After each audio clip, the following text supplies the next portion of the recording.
Good morning to all. நம்ம இப்போ next problem பார்க்க போகிறோம். Following is the balance sheet of mister Q insolvent. அதாவது என்ன, கியூங்கிற ஒரு இன்சால்வெண்ட் நொடி பின்னாடி அடைஞ்சிட்டாரு. அதாவது தன்னோட லைபிலிட்டியை பே பண்ண முடியாத சூழ்நிலை தள்ளப்பட்டார். அவரோட அசட் அண்ட் லைபிலிட்டி கொடுத்துருக்காங்க. ஸோ நம்ம ஏற்கனவே சொல்லியிருக்கோம், ரெண்டு இதில் prepare statement of affairs and deficiency account. So statement of அஃபேர்ஸும் கேட்டிருக்காங்க, டெபிஷியன்சி அக்கௌண்ட்டு கேட்டிருக்காங்க. ஸ்டேட்மெண்ட் ஆஃப் அஃபேர்ஸ் பார்த்தோன்னா அதோட ஃபார்மெட்டுக்கு பேர். அந்த ஃபார்மெட்டை நல்லா இன்னொரு வாட்டி என்ன பண்ணிக்க, நீ ரீட் பண்ணிக்க. ஸோ இது பார்த்துக்க லிஸ்ட்டு ஏ இதான் என்னது உன்னோட டெபிஷியன்சி ஸ்டேட்மெண்ட் ஆஃப் அஃபேர்ஸோட ஃபார்மெட்டு. ஸோ இதை நீ என்ன பண்ணிக்க, ரீட் பண்ணிக்க. ஃபஸ்ட்டு லிஸ்ட்டு ஏ படி அன்செக்யூர்டு கிரெடிட்டார் வரும், லிஸ்ட்டு பி படி செக்யூர்டு கிரெடிட்டார், லிஸ்ட்டு சி படி part secured creditor, list D படி ப்ரிஃபரன்ஷியல் கிரெடிட்டார், அதுக்கு டெபிஷியன்சி இதாக இருந்தால் வரும். லிஸ்ட்டு இ படி அசட்ஸ், எல்லா அசட்டுமே லிஸ்ட்டு ஈயில் வரும். அதே மாதிரி லிஸ்ட்டு எஃப்பில் இந்த அசட் மட்டும் இதில் லிஸ்ட்டு ஈயில் வராது. அது எந்த அசட்னா புக் டெப்ட் இல்லைன்னா என்னது, இந்த அசட் மட்டும் வராது. புக் டெப்டில் 3 இருக்குது, குட்டு, டவுட்ஃபுல், பேட். குட்னா கண்டிப்பாக திரும்ப வந்துடும், டவுட்ஃபுல்னால் வரும், வராமல் இருக்கலாம், பேட்னா வரவே வராது. லிஸ்ட்டு ஜியில் பில் ஆஃப் எக்ஸ்சேஞ்ச் இருந்தால் அந்த அசட்டை மட்டும் எடுத்து எழுதணும். ஸோ இதை நல்லா ஞாபகம் வச்சுக்க. இதை வச்சுட்டு இந்த ப்ராப்ளத்தை நம்ம நீ எது எங்கே வருங்கிறது தெரிஞ்சு எடுத்து எழுதினாலே உனக்கு என்ன ஆகிட்டு, ப்ராப்ளம் ஓவர். ஃபஸ்ட்டு பாரு, கேஷ் ஸ்டாக். ஸோ நல்லா ஞாபகம் வச்சுக்க, நம்ம புக் வேல்யூவில் எழுதக்கூடாது. ஒருவேளை ரியலைசபிள் வேல்யூ, அதாவது அதை விற்றா எவ்வளோ வேல்யூ கிடைக்கும் அது கொடுத்துருந்தா அதை எழுதணும். அது கொடுக்கலன்னா புக் வேல்யூவே, அதாவது எஸ்டிமேட்டட் டு ரியலைஸ், அதாவது எவ்வளவு விற்றா நம்மளுக்கு எவ்வளோ கிடைக்குங்கிறத புக் வேல்யூவே அப்படியே எடுத்துக்கலாம். நல்லா நான் வச்சுக்க, விற்கிற அமௌண்ட்டு கொடுத்தா புக் வேல்யூ நம்ம பேலன்ஸ் ஷீட்டில் கொடுக்குறது, எஸ்டிமேட்டட் ரியலைஸுங்கிறது அதை விற்றா நம்மளுக்கு எவ்வளோ கிடைக்குங்கிறது. ஒருவேளை அது கொடுக்கலன்னா புக் வேல்யூவே எஸ்டிமேட்டட் டு ரியலைஸாக எடுத்துக்கொள்ளப்படும். ஸோ நல்லா நான் வச்சுக்க, கேஷ் 230. ஸோ அதே கேஷாக எஸ்டிமேட்டட் டு கேஷ் நம்ம விற்கணும்னு அவசியம் கிடையாது, அதே தான் ரியலைசபிள் வேல்யூவாக வரும்.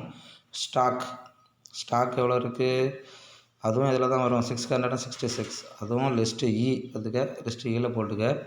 Debtor all good. Debtor book டெப்ட்னு சொன்னோம் இல்லையா, ஸோ டெட்டார்னாலே புக் டெப்ட்னு நான் வச்சுக்க, அது எதில் வரும், லிஸ்ட்டு ஈயில். புக் டெப்ட் ஆஸ் பர் லிஸ்ட்டு ஈ இல்லை, தப்பாக இருக்குது, லிஸ்ட்டு எஃப்பில் வரும். சரியா, இஎஃப்.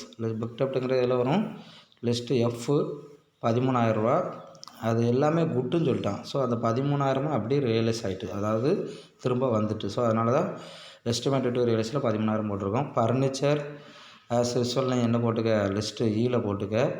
இன்வெஸ்ட்மெண்ட் அதுவும் லிஸ்ட்டு ஈயில் போட்டுக்க, 500. அதில் எதுவுமே கொடுக்கல, அதனால் அது ஃபுல்லாக ரியலைஸ் ஆகிட்டு, ஃபுல்லாக வித்து ஃபுல் அமௌண்ட்டும் வந்துட்டுன்னு அர்த்தம். நெக்ஸ்ட்டு பாரு, value of securities held by secured creditors.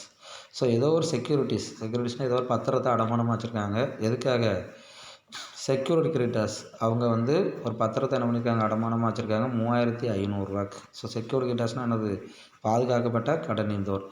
So 3,500 value உள்ள அசட்டை அடமானமாக வச்சுருக்காங்க. இதை நீ அசட்டில் எடுக்கக்கூடாது. அதை பார்த்துக்க. அதை நம்ம எப்படி எடுக்கணும்னு பார்த்துக்க சொல்கிறேன்.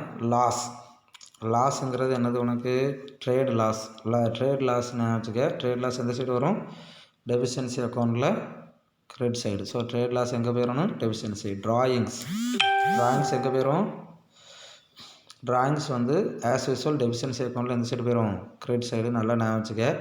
அடுத்தால கிரெடிட்டார் அன்செக்யூர்டு. ஸோ கிரெடிட்டார் என்ன இருக்குது, unsecured creditor. So unsecured creditor நான் ஏற்கனவே சொன்னேன், லிஸ்ட்டு ஏ அப்படியே போட்டுக்க. 18,000. அன்செக்யூர்னால் எந்த அடமானமும் இல்லாமல் ஒரு கடனீந்தோர் இருக்கார். ஸோ அதாவது மிஸ்டர் கியூவை நம்பி என்ன பண்ணியிருக்காரு, கடன் கொடுத்துருக்காரு. ஸோ ஃபுல் அமௌண்ட்டே அப்படியே போட்டுக்க. Secured creditor 2,500. செக்யூர்டு கிரெடிட்டார்னால் ஏதோ மிஸ்டர் கியூட்டேருந்து ஏதோ பொருளாக அதாவது பத்திரத்தை அடமானமாக வாங்கிட்டு என்ன பண்ணியிருக்காரு, கடன் கொடுத்துருக்காரு. அவருக்கு நம்ம திரும்பி கொடுக்கணும். ஸோ இல்லை செக்யூரிட்டி லிஸ்ட்டு பியில் வரும், அதை அப்படியே 2,500 போட்டுக்க. ஆனால் எதை அடமானமாக வச்சுருக்காரு, நீ எந்த சைடு பாரு. நம்ம ஏற்கனவே பார்த்தோம்னா value of security held by secured creditors.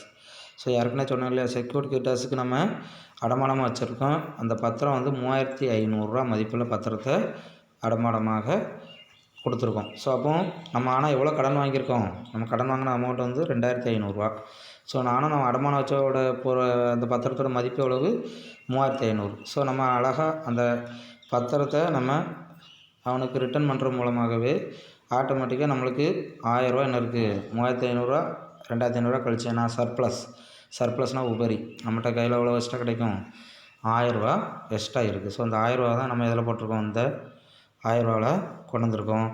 அந்த 1000 தான் நம்ம என்ன கொண்டு வந்திருக்கோம், சர்ப்ளஸ் ஆஸ் பர் கான்ட்ரா அப்படின்னு சொல்லி இந்த இடத்துல 1000 இந்த 1000 கொண்டு வந்திருக்கோம். நல்லா பார்த்துக்க, இந்த 1000 தான் இந்த 1000 வந்திருக்கு. மைண்டில் செட் பண்ணிக்க. ஸோ சர்ப்ளஸ் இருந்துச்சுன்னா அதை அப்படி நம்ம இந்த சைடு கொண்டு வந்துடணும், இந்த அசட் சைடு கொண்டு வந்துடணும். மைண்டில் செட் பண்ணிக்க.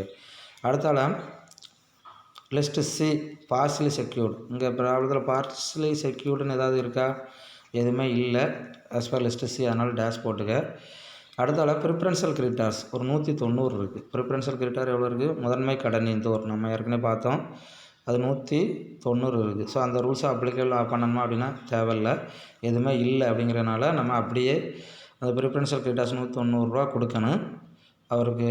அதாவது முதன்மை கடனீந்தோர் நம்மளுக்காக 190 கடன் கொடுத்துருக்காங்க. அவங்கள திரும்ப அந்த கடனை அப்படியே நம்ம என்ன பண்ணுறோம், கொடுத்துட்டோம். அப்படிங்கிறதுக்காக கழித்து அந்த அமௌண்ட்டை என்ன பண்ணிட்டோம், நெல்லுன்னு காட்டிட்டோம். கொடுத்துட்டா நம்ம என்ன பண்ணணும், இங்கே அசட்டில் நம்மளுக்கு விற்று எவ்வளோ வந்திருக்கு, 15,678 ரூபா வந்திருக்கு. அந்த 678 ரூபா வந்து 190 கழிச்சிருந்தோம், ஏன்னா அதை கொடுத்துட்டோன்னு காட்டிட்டோம். ஸோ அதை கழித்து உனக்கு எவ்வளோ அமௌண்ட் வருது, 15,488. ஸோ மைண்டில் செட் பண்ணிக்க. நம்ம அசட்டை விற்கிறோம், லைபிலிட்டியை பே பண்ணுறோம். ஸோ அசட்டை விற்கும்போது நம்ம எந்த வேல்யூ எடுக்கணும், எஸ்டிமேட்டட் டு ரியலைஸ், அதாவது எவ்வளவுக்கு விற்கப்படும், இல்லை விற்கிற அமௌண்ட் கொடுத்துருந்தாங்கன்னா அதை எடுத்துக்கணும். சரியா? அதேமாதிரி லைபிலிட்டி பே பண்ணும்போது நம்ம ஃபஸ்ட்டு அன்செக்யூர்ட் கிரெடிட்டார் 18,000 அப்படியே பே பண்ணிட்டோம். செக்யூர்ட் கிரெடிட்டார் வந்து நம்ம ஏற்கனவே ஒரு அசட்டை வச்சதுனால நம்மளுக்கு அந்த அசட்டு போக மீதி நம்ம கைக்கு எவ்வளோ அமௌண்ட் இருக்குது, 1000 எக்ஸ்ட்ரா இருக்குது. அதனால் நம்ம அந்த அசட் சைடுக்கு இந்த 1000 கொண்டு வந்துட்டோம். ஸோ ப்ரிஃபரன்ஷியல் கிரெடிட்டாருக்கு 190 கொடுக்க வேண்டியிருக்கு. ஸோ அதையும் பே பண்ணுறது போக மீதி நம்ம கையில் 15,488 இருக்குது. ஸோ இது எல்லாமே இன்ஸ்டால்மெண்ட் ஆகிட்டுங்கிறதுனால நம்மளுக்கு டெபிஷன்சி எவ்வளோ இருக்குது அதை பேலன்ஸ் பண்ணு. இந்த கரைக்கு எவ்வளோ வந்திருக்கு, பேலன்ஸ் பண்ணினா உனக்கு டோட்டல் வந்து எந்த சைடு அதிகமாக இருக்குது, லைபிலிட்டி சைடு அதிகமாக இருக்குது, 18,000 வருது. ஆனால் நம்ம கையில் எவ்வளோ தான் இருக்குது, 15,488 ரூபா. ஸோ மீதி நம்மளுக்கு பற்றாக்குறை எவ்வளோ இருக்குது, அப்போ 2,512 ரூபா நம்மளுக்கு பற்றாக்குறை. ஸோ மைண்டில் செட் பண்ணிக்க. 18,000 கொடுக்கணும். இந்த 18,000 வந்து நம்ம பேலன்ஸ் பண்ணும்போது அந்த 18,000 நம்மளுக்கு லைபிலிட்டி சைடு பேலன்ஸாக வருது. நம்ம கையில் எவ்வளோ தான் இருக்குது, 15,000 எல்லாம் கொடுத்தது போக நம்ம கையில் 15,488 ரூபா இருக்குது. ஸோ மீதி பற்றாக்குறை எவ்வளோ, 2,512 ரூபா. ஸோ அது போக கேபிட்டல் இருக்குது. கேபிட்டல் 1,350. கேபிட்டல் உங்களுக்கு எந்த சைடு போகும்னு தெரியும், எக்ஸஸ் அசட் ஓவர் லைபிலிட்டினாலே அது கேபிட்டல் தான். அது டெபிஷன்சி அக்கௌண்ட்டு என்ன சைடு, ஃபஸ்ட்டு பக்கம் வரும். ப்ராஃபிட்டு கேபிட்டல் கூட்டும். ஸோ அதுவும் எந்த சைடு வந்துடும், டெபிட் சைடு வந்துடும். எவ்வளோ வருது, 5,544. இங்கே பேலன்ஸ் பண்ணும்போது உனக்கு 2,512 ரூபா என்னாச்சு, டெபிஷன்சி வந்துட்டு. ஸோ டெபிஷன்சி அக்கௌண்ட் டெபிட் சைடு பாருங்கள். இந்த பேலன்ஸும் இந்த ஸ்டேட்மெண்ட் ஆஃப் அஃபேர்ஸில் வரக்கூடிய பேலன்ஸும் அந்த டெபிஷன்ஸில் வரக்கூடிய பேலன்ஸும் உனக்கு என்னது இருக்கும், கரெக்டாக டேலி ஆகும். ஸோ டேலி ஆகிட்டனாலே உனக்கு ப்ராப்ளம் கரெக்ட். ஸோ நெக்ஸ்ட்டு ப்ராப்ளத்தை நம்ம நெக்ஸ்ட்டு கிளாஸில் நம்ம நெக்ஸ்ட்டு ப்ராப்ளத்தை பார்ப்போம். தேங்க்யூ.